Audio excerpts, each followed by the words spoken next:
Muibi, Iya. sepengetahuan lo tanda-tanda munculnya setan tuh ada apa aja? Banyak banget sih. Iya, yang paling sering gue denger kalau ada tiba-tiba bau melati gitu ya, Bi ya. Iya. Terus suara tokek kan katanya. Iya, benar. Atau suara apa? Ayam ya, ayam berkokok ya. Tapi di malam Iya, hari iya, iya. ya kan. Kalau misalkan deket bunyinya katanya jauh, tapi kalau bunyi jauh katanya deket gitu Iya kan. benar-benar. Nah itu banyak banget kan. Tapi itu semua tuh belum seberapa. Soalnya kenyataannya setiap sosok, setiap bentuk itu tuh ternyata punya caranya sendiri dan punya tandanya masing-masing di setiap kemunculannya. Bener. Jadi cerita malam ini tuh penting banget rasanya buat diingat sama dicatat sama paranoid semua nih. Karena biar kita semua tuh pada siap aja kalau ketemu setan. Iya, dan gak cuma siap sih, tapi kita juga bisa jadi tahu sosok apa yang kita hadapin dan gimana cara ngalahinnya. Natmoy, Iya. normalnya atau yang sering kita dapat nih ceritanya, orang khususnya yang agamanya Islam, kalau ketemu setan kan pasti baca doa, baca ayat kursi, atau ya minimal baca-bacaan apapun yang dia tahu buat ngusir si setan itu kan. Ya, Bahkan di beberapa kasus, orang-orang tuh sampai perlu mengumandangkan azan buat ngebersihin gangguan-gangguan setan khususnya tuh di tempat yang baru disinggahi, ya kan? Nah, tapi gimana ceritanya kalau semua itu tuh justru berbalik? Lantunan-lantunan barusan tuh, azan-azan itu bukannya buat ngusir setan, tapi justru jadi tanda-tanda kehadiran mereka. Itu yang gue takutin anjir. Nah, ini yang dialamin sama Denny nih, salah seorang satpam di salah satu gudang logistik di kawasan industri Bekasi Timur. Mirip kayak gitu. Pengalaman ya yang balik lagi boleh dipercaya ataupun enggak. Ini kejadian 3 tahun lalu, persis sekitar 2 minggu sebelum Idul Fitri. Pas itu Denny tuh baru 2 bulan kerja di sana. Tapi dia udah sering shift malam. Nah, FYI, gudang tempat Denny kerja itu berdiri di atas lahan bekas rawa yang udah ketimbun bertahun-tahun sebelumnya. Kalau malam, udaranya lembab banget. Tanah di sekitar tembok belakang tuh masih sering becek meskipun gak hujan. Tapi ya gak ada yang aneh tentang itu semua. Sampai satu malam Jumat, sekitar jam 12 lewat 10 malam, pas Denny ini lagi keliling ngecek pagar belakang, dia nyium ada bau tanah basah tajam banget. oke. Padahal seharian tuh panas, gak ada hujan sama sekali. Denny pikir mungkin itu karena saluran air mampet. Tapi yang bikin aneh, baunya tuh kayak dari dalam tanah, bukan dari air. Iya. Baunya tuh lembab, berat, dan makin lama bikin dada sesek. Pas Denny udah mau balik ke pos, tiba-tiba dari arah selokan belakang, kedengeran ada suara azan pelan. Suaranya tuh serak, jauh, dan gak sempurna. Kayak orang setengah tidur yang maksa ngaji gitu. Padahal itu pun belum masuk waktu subuh juga, masih jauh malah kan. Suara itu jelas banget ngucap Allahu Akbar. Tapi tandanya tuh turun naik aneh gitu, kayak dari dalam air. Denny pikir ada orang mabok lagi iseng, jadi dia cuek aja. Tapi ternyata di sini nih semuanya tuh mulai, Moy. Di shift malam-malam berikutnya, bau itu tuh jadi sering muncul dan selalu dari arah yang sama dan di jam yang sama. Oke. Baunya juga sekarang nambah, jadi ada sedikit amisnya gitu. Coba disemprot karbol, tapi nggak mempan. Sampai akhirnya dari arah belakang gudang kedengeran juga ada suara azan samar. Nah, kali ini tuh lebih pelan, kayak bisikan dari bawah tanah. Suaranya tuh jelas datang dari area yang sama. Tanah becek di belakang pagar kawat. Oke. Tapi begitu disorot senter, ya gak ada siapa-siapa. Cuman ada genangan air gelap dan tanah ngegembung aja. Terus, gak tahu kenapa, Denny sadar dan ngerasa kalau tanah becek yang lagi dia sorot itu tuh kayak bernafas gitu loh. Jadi ya gitu tanahnya tuh naik turun sendiri. Nah, perasaan Denny itu tuh mulai malam itu jadi makin gak karuan lah, makin campur aduk rasanya. Besokannya, kebetulan giliran dia tuh dapat shift pagi ke siang. Di situ Denny sempat cerita ke salah satu temennya, satpam yang lagi shift pagi juga, namanya Firman. Tapi Firman cuma ketawa dan nganggep ya Denny ini kecapean aja.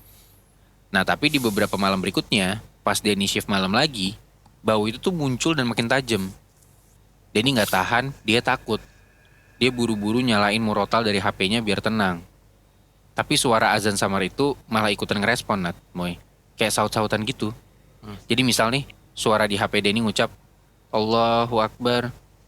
Nanti dari luar tembok, ada suara lain yang nyaut. Pelan, dalam, serak. Nadanya pun sama, tapi panjang dan kedengeran bikin ngilu. Anjing.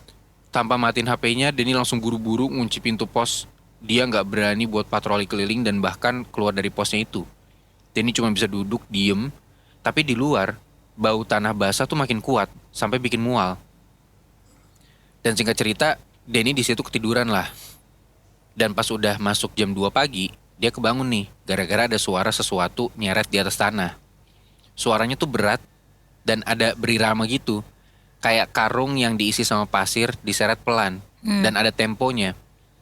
Denny coba intip lewat jendela kecil posnya dia itu, dan di bawah lampu taman yang agak redup, dia ngeliat sesuatu. Putih, Nat, Moy. Oke. Itu bukan plastik atau kain bekas.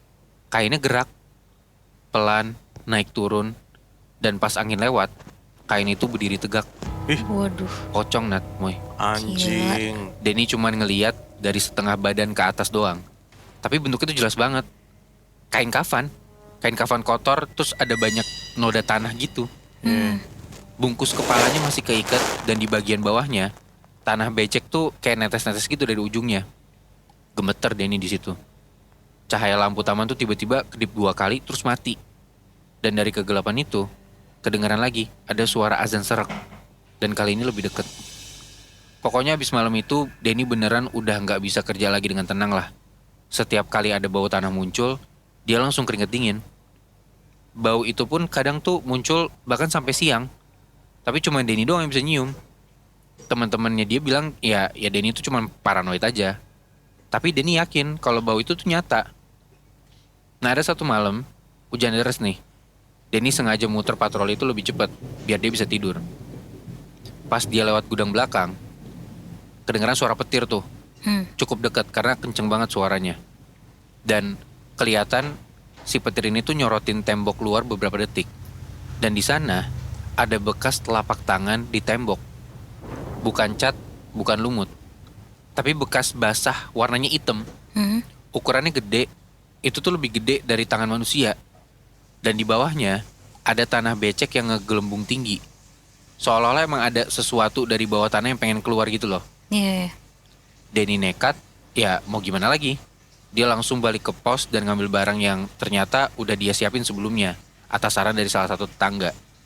Dia balik lagi, udah ngebawa garam kasar sama air doa gitu katanya. Denny langsung siram tuh ke tanah. Dia bacain ayat kursi kenceng-kenceng. Dan beneran dong, Nat, Moy. Semuanya tuh langsung berubah tenang gitu aja. Baunya hilang, suara azan juga nggak muncul lagi. Tapi Denny kira semuanya udah selesai. Pas dia balik ke arah posnya, dari luar jendela, ternyata baunya tuh balik lagi. Bersamaan sama listrik tuh tiba-tiba padam. Lampu mati. Dan di tengah kegelapan itu, suara azan tuh seolah-olah pindah ke tempat dia. Tapi suaranya tuh kali ini seret. Patah-patah, kayak orang yang ketimbun tanah gitu loh. Dan berusaha buat ngasih suara.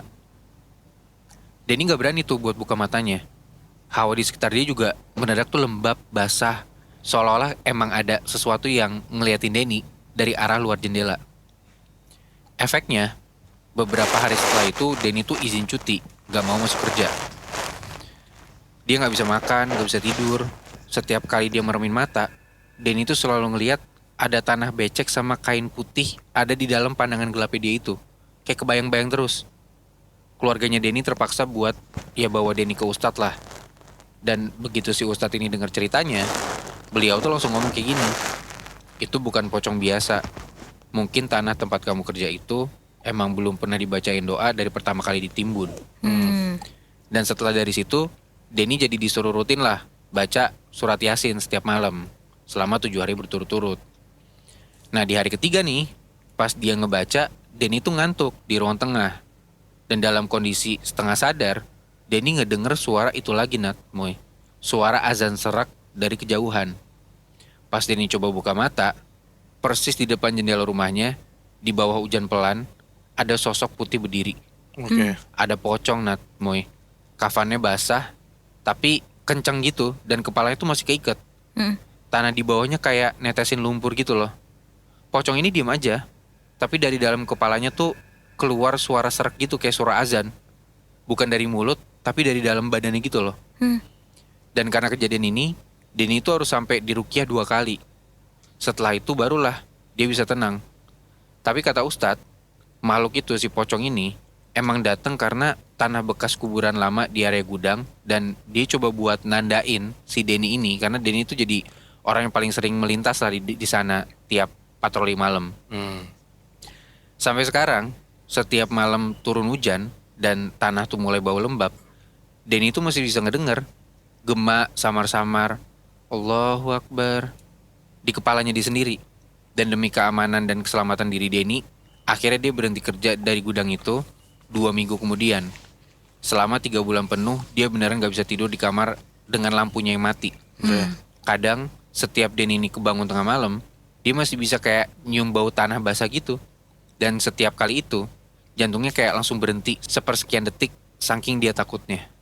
Anjing, untung Denny nggak kayak kalau misalnya denger azan atau denger orang ngomong Allahu Akbar jadi kayak parno gitu loh. Karena kan bisa jadi kan dia kebawa sampai keluar dari pabrik gitu kan. Iya. Tapi menurut gue juga ada untungnya juga sih. Jadi si suara-suara azan dan lantunan Islam ini jadi pertanda buat si Denny untuk adanya si sosok ini kan jadinya. Iya, cuman gue sih mikirnya kayak anjrit, serem banget ya. Percaya nggak percaya ya, gue sih lebih percaya untuk azan itu sebagai ya pelindung gue gitu Betul. loh. Dibanding penanda adanya setan kan.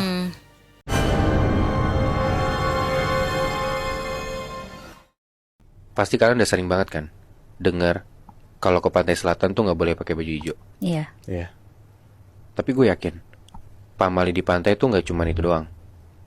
Karena cerita yang mau gue ceritain malam ini berhubungan sama pamali yang nggak ada hubungannya sama pakai baju hijau. Tapi kejadiannya masih di pantai selatan. Gue pernah dengar satu tradisi yang bilang kalau ngebuka suatu pantai untuk bisa didatengin sama publik gitu ya, kayak dibuka untuk umum, itu perlu diadain ritual dulu. Oh iya. Iya Moy. Dan ritualnya itu butuh proses yang panjang gitu, kayak minta izin sama penunggunya, tanda kutip, ngasih sesembahan kayak hewan ternak, sesajen atau sebagainya, dan proses akhirnya pun harus nunggu tanggal yang tepat menurut kalender Jawa. Oh. Ini ya percaya nggak percaya ya. Dan sebelum ritual di pantai ini selesai, dilarang banget pantai ini buat dikunjungin sama orang-orang umum. Apalagi kalau ngelakuin hal sembarangan di sana.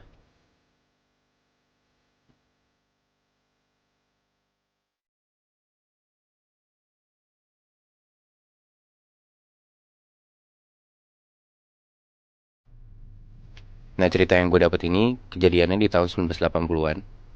Ada seorang cewek umurnya 20-an, sebut aja namanya Yani. Oke. Yani ini seorang cewek yang sebatang kara. 2 bulan lalu baru banget ibunya meninggal, dan dalam waktu yang gak terlalu jauh dia batal kawin sama pacarnya. Ya karena sedang dalam kondisi kayak gitu yang hancur banget, temennya Yani, sebut aja namanya Sumiati, iba ngelihat Yani. Dan keadaan Yani yang hancur itu tuh dikasih tahu sama Sumiati ke pacarnya. Nah, pacarnya Sumiati ini sebut aja namanya Joko. Dari situ Joko tuh punya ide buat ngajak Yani ke pantai yang ada di daerah Jawa Timur bagian selatan. Oh, ini kejadiannya di Jawa Timur. Betul, Moy. Oh. Yang mana pantai yang di Jawa Timur ini nih, yang di bagian selatan ini, itu pantai yang sedang dalam proses ritual pembukaan pantai. Dan yang jadi kuncinya adalah bokapnya Joko. Nah, Joko ini udah minta izin ke bokapnya buat pergi ke sana dan dibolehin.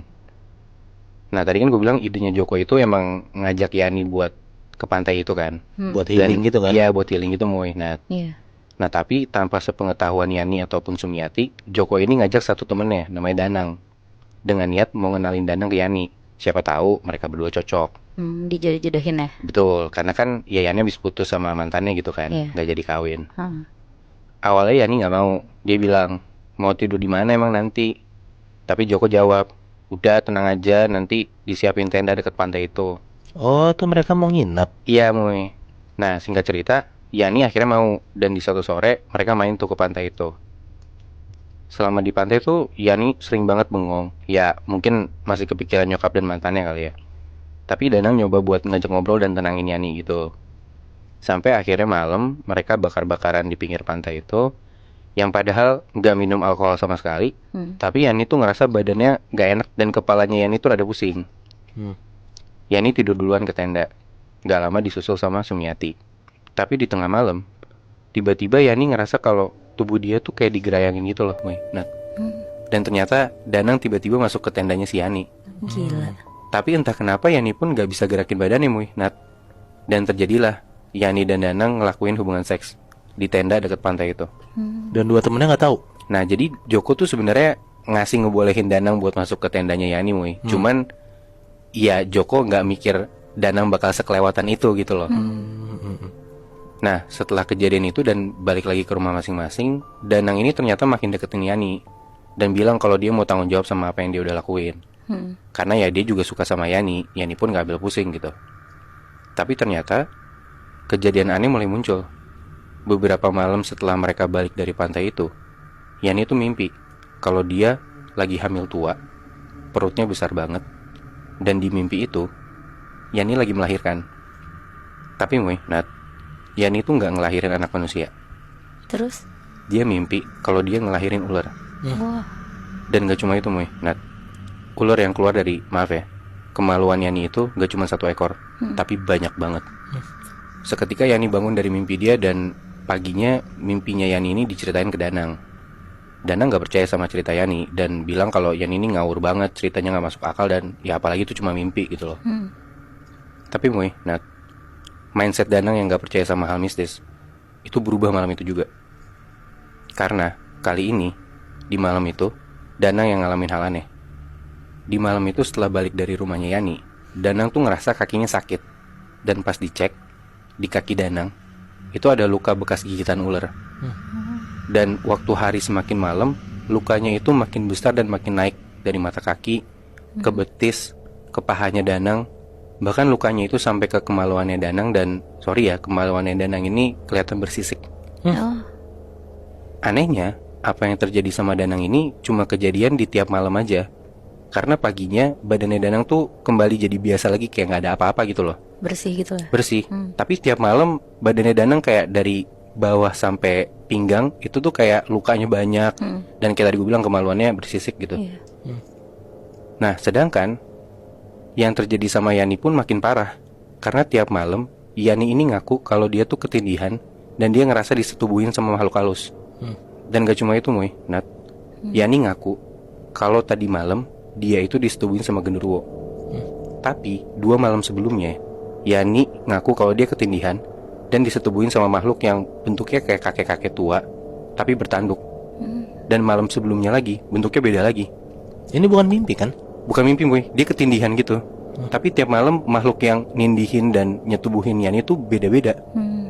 Danang dan Yani nyeritain hal ini ke Joko akhirnya, dan Joko marah banget di situ. Karena Joko ngenalin Danang ke Yani tuh baik-baik sebenarnya, kayak yang tadi gue bilang. Ya Joko ngebolehin Danang buat masuk ke tenda Yani, tapi ya udah nemenin aja gitu. Takutnya kan karena Yani juga gak enak badan, kalau kenapa-napa bisa ditolongin gitu kan. Iya. Tapi ternyata ya Danang gak bisa dipercaya gitu loh. Dan Joko juga baru tahu kalau misalnya Danang tuh nyetubuhin Yani di malam itu. Karena Joko denger cerita ini gitu. Makanya marah banget ya. Dan di situ Joko tuh panik banget, karena kalau sampai bokapnya Joko tahu, Joko bisa habis banget Nat. Akhirnya rahasia tentang Danang dan Yani yang ngelakuin hal itu di pantai dan hal-hal aneh yang mereka alamin setelahnya itu mereka keep berempat. Si Danang, Joko, Yani sama Sumiati. Tapi sampai akhirnya Danang harus ngakuin perbuatannya dia sama Yani tuh ke orang tuanya Danang. Kenapa? Karena di suatu pagi Danang ini gak bisa bangun. Badannya gak bisa digerakin sama sekali. Dan dari bagian perut ke bawah gak bisa gerak dan gak berasa apa-apa Nat. Karena udah ngaku kayak gitu, akhirnya orang tuanya Danang ngebawa Danang ke rumahnya Joko. Dikasih tau lah semua yang Danang udah lakuin itu ke orang tuanya Joko. Dan setelah itu abislah Joko. Bokapnya Joko marah banget di situ Nat. Karena ya yang tadi gue bilang, pantai itu harusnya dijaga banget. Karena lagi proses pembukaan kan. Iya. Bahkan orang umum juga nggak boleh ke sana. Joko dibolehin sama bokapnya karena ya bokapnya tadinya percaya sama Joko nggak bakal macem-macem. Tapi ternyata ulah Danang dan Yani ini yang kelewatan. Di situ Joko disuruh pergi ke rumahnya Yani. Bokapnya Joko nyuruh buat Yani disuruh bawa ke sinilah. Tapi waktu Joko nyamperin ke rumahnya Yani ini nggak mau keluar rumah Nat. Kenapa? Karena pas dipanggil-panggilin, ya Yani tuh bilang nggak mau keluar kamar gitu loh. Nah tapi karena si Joko ini takut diomelin sama bokapnya, akhirnya dia dobrak tuh kamarnya Yani. Dan di situ setelah ngedobrak kamarnya si Yani, Joko tuh nyium bau busuk banget dari badannya Yani. Dan maaf ya, dari kemaluannya Yani itu keluar nanah Nah, keadaan di situ udah parah banget. Dan ya akhirnya setelah Yani juga udah dipaksa mau ke rumahnya Joko, bokapnya Joko tuh sebagai dalam tanda kutip kuncennya pantai itu bilang kalau apa yang udah dilakuin sama Danang dan Yani ini kelewatan banget. Karena para penghuni di pantai itu tuh nganggep kalau Yani ini menyerahkan dirinya dia buat disetubuhin sama para penghuni pantai tersebut. Makanya yang tadi gue bilang, si Yani ini tiap malam disetubuhin sama makhluk yang beda-beda. Iya. Karena dalam proses itu ya, yang tadi gue bilang, lu misalnya dari proses pembukaan, lu kayak ngasih sesembahan. Nah, Yani ini dianggap kayak sesembahan sama penghuni pantai itu gitu loh. Nah dari situ bokapnya Joko nyari cara buat nyelesain masalah ini. Sampailah di mana jalan keluarnya cuma satu. Salah satu dari Danang dan Yani itu harus jadi tumbal. Di situ Danang ngerasa bersalah dan dia rela buat dijadiin tumbal.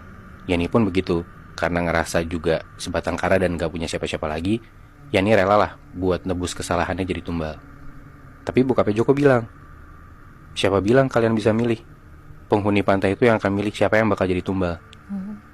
Setelah jalanin ritual, yang mana Yani dan Danang sama-sama dimandiin pakai campuran air kembang, air laut pantai itu dan sesajen lainnya, mereka disuruh pulang ke rumah masing-masing. Dan benar aja, besok paginya Yani sembuh. Tapi Danang, dari perut sampai bawah kakinya itu udah gak berfungsi sama sekali. Cacat maksudnya. Iya, dan seumur hidup Nat. Berarti ditumbalinnya tuh bukan meninggal ya? Iya, Tapi jadi kasihan banget anjir kalau misalnya Danang jadi lumpuh kayak gitu ya. iya Moy, bener banget. Karena emang udah kelewatan banget apa yang dia lakuin gitu loh. Tapi sampai alat kemaluannya juga lumpuh. Betul, gak berfungsi sama sekali. Oh berarti itu bayaran dari apa yang dia lakuin waktu di pantai itu kali ya, Bi? Bener banget.